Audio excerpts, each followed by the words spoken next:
Viewer discretion is advised. Never before had John had a client request that he comes and performs his bug exterminating services in the middle of the night. The client, however, was desperate and willing to pay top dollar if he came immediately. Upon arrival at the house, John was surprised to see that the owner was outside and was armed with a shotgun. He looked tired and irritated. The veteran exterminator persuaded him to put the gun down so that he could get to work. The man obliged reluctantly, but demanded to sit in John's truck while he worked. They agreed, and John geared up with his mask and his bug spray tank and went in the house. Inside, the walls, floors, and even furniture were filled with bullet holes.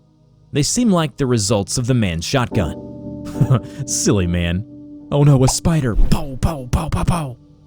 During his search, John was stopped in his tracks by a voice coming from upstairs. Come up. John went up the steps and was ready to spray whoever or whatever it was.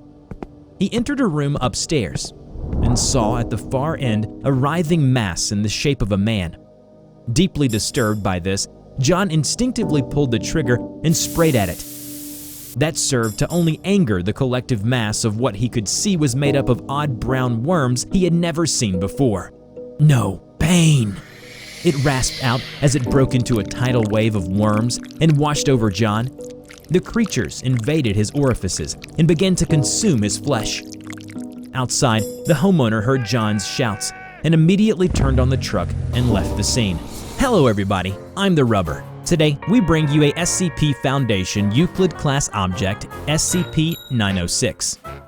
SCP-906, also known as Scouring Hive, is a writhing mass of dark brown worm-like invertebrates.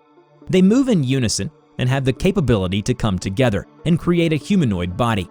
It is able to walk around in this form in a rudimentary manner, but if this form proves to be too slow, it reverts back to its mass-like state for quicker movement. Frighteningly, each organism a part of the hive is able to secrete acidic liquid that is highly corrosive, which is used to break down its prey to a digestible state. With this in mind, it is noted that 906 is incredibly violent and predatory in nature. It has been seen taking the form of a flowing carpet to travel through any barrier, as its acid simply corrodes and destroys anything in its way, as observed in an experiment which involved a cow and a D-class. A D-class subject was instructed to stand beside a cow behind a heavy sheet of steel placed in front of them. It's not gonna break my neck or something, right? I can assure you that out of all the things that will happen, a broken neck is not one of them. Oh wait, what do you mean by that? A small door connecting 906's chamber opened up. The D-class panicked. He could hear something massive poured into the chamber from behind the steel sheet. The sound was getting closer and closer. Then it ceased and turned into a hissing sound. The steel sheet was being melted. When the steel broke down completely, a massive, writhing mass in the shape of a humanoid stood in front of him. No, what is this? Please let me out, let me out! All right, that's enough. Wait, listen.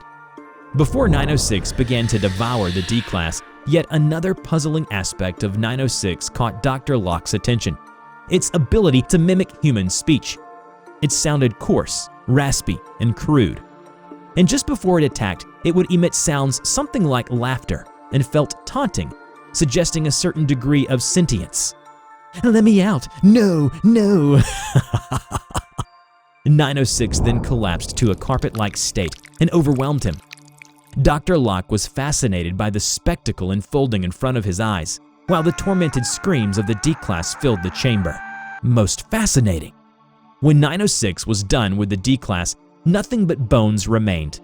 It moved on to the cow next, as it appears to not be satiated quite yet. As Dr. Locke was transfixed on 906's activity, Dr. Richards, another researcher participating in the testing, recalled his initial encounter with 906 when it was first contained. He found out that as an extension of 906's mimicry, it is able to lure potential prey to its location and swarm upon the unknowing and unlucky victim. Dr. Richards was overseeing the maintenance on 906's chamber.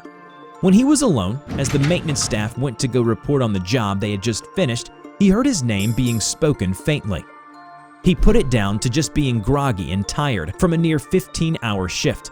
But the voice kept speaking his name, again and again. It wouldn't stop. Hello? To his surprise, the voice said hello as well, and repeated a few more times. Dr. Richards could hear that it was coming from the cell. He turned on the lights and saw a vague figure of a person sitting in the far corner. He entered and began to approach the figure. "Hey, you shouldn't be in here." "Oh my God." As he got closer, he could hear his name being repeated by the figure. And clearly this time, it was 906, assuming the shape of a humanoid and speaking in his voice. He stumbled backwards when he saw the writhing mass and immediately ran towards the door. 906 sprang forward to catch up. Unfortunately, Dr. Richards was able to escape and shut the door behind him. 906 assumed its humanoid shape and stared at him from behind the glass. "We need to terminate this thing. It's too dangerous to be left alive." "How do you suppose that we do that, Dr. Richards handed him a report on 906. "I believe you'll find the solutions in here." "Help! Somebody please! Oh!" 906 was all over John. He flailed around and managed to get some of it off his body. Chunks of flesh were torn from his face, and bones were exposed in some parts of his body. He ran towards the window and saw his truck being driven away. "No, no, no! Come back, please!" The window was secured with iron bars. When he looked back, 906 was standing between him and the door. He needed to get out of this room. He took out his lighter, lit it up, and used his bug spray as a miniature flamethrower against 906. It created a tight opening, as 906 was somewhat repelled by the sad excuse of a flame. John hastily pushed past 906 and rushed out of the room. He tumbled down the stairs and saw 906 was swarming after him. When he reached the door, his client made a heroic reappearance. "Step aside, kid." John scrambled aside as the old man whipped out a flamethrower and started spewing jets of flame against everything in front of him. 906 screeched loudly as it caught on fire along with everything. John was then dragged out of the house. "Sorry, kid. Had to get to my shed to get this baby. A souvenir leftover from the war. Pretty neat, huh? Damn it. Thought you bug catchers would do the job. Didn't think I have to burn my house down." The house burned to a crisp, and 906's screeches became muffled.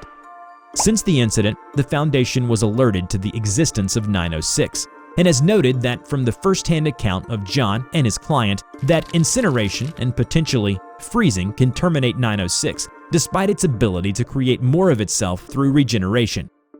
Remember to check out my new animation channel, TheRubber Talks, where I share my life story, thoughts, and opinions. Just click on the link in the description to enter the Rubber's world. Before we end this video, we are proud to present these incredibly sweet pieces of fan art. A big thank you to all of you. You can now send us your fan art, and we will be more than happy to show off your best art piece in our next video. Check out our description below on how to submit.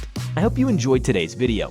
Which SCP do you want to see in the next video and why it is interesting? Let us know in the comment below. We will draw your story and share it with the world. Don't forget to click like, subscribe to the channel, and hit the bell. Please share it to your friends if you like this video. Thank you so much for watching, and we will see you in the next video. Bye-bye.